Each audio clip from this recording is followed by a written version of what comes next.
In the spring of 1621, the small band of pilgrims that had landed on Plymouth Rock the previous fall found themselves in need of help.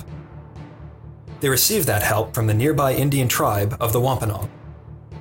As popular folklore goes, they were lucky to have the aid of a friendly Indian named Squanto, or Tisquantum in his pronunciation. He showed them how to plant corn in this new wilderness with the unique method of using fish for fertilizer. Part of this history is true.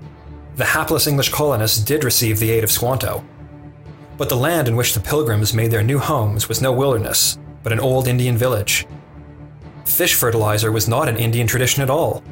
Instead, this practice originated in medieval Europe. And the colonists would have recognized that Tisquantum sought not mere friendship had they asked for the meaning of their host's self-chosen name. Tisquantum, they would have learned, meant nothing less than God's wrath. The answers to this puzzle lie in Tisquantum's surprisingly adventurous life. Born in the Cape Cod village of Patuxet, Tisquantum's childhood had probably been more comfortable than that of most Englanders. The Wampanoag's Witus, with its tightly woven rush mats and chestnut bark, were warmer than our English houses, colonist William Todd wrote with admiration, denying entrance to any drop of rain. Wampanoag women crushed dried maize into no-cake. Flour, colonist Todd found so toothsome and hearty that an Indian will travel many days with no other but this meal. Tisquantum's education as a chief's bodyguard, on the other hand, stressed self-reliance, endurance, and an almost inconceivably high threshold for pain. Tisquantum's adventures began in 1614, when Virginia's captain John Smith landed in Patuxet.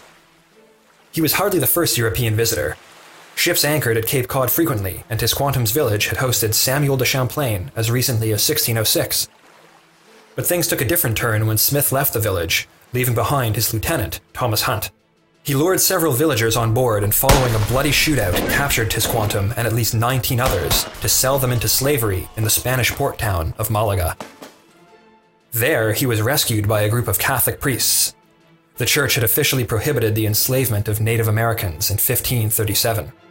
From Spain, Tisquantum was smuggled to England. There, he served as an exotic attraction in the home of shipbuilder John Slaney, who taught Tisquantum English. Eventually, Slaney arranged for Tisquantum's passage back across the Atlantic on a small vessel that left him in a Newfoundland fishing camp. From here, our Patuxet traveler had to catch a ride for the remaining 1,000 miles to his hometown.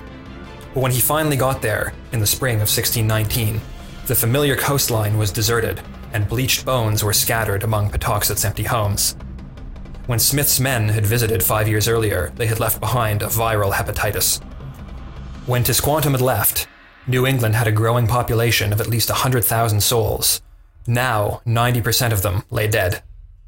Without home and family, Tisquantum soon found himself a captive of Chief Massasoit of the neighboring Wampanoag tribe.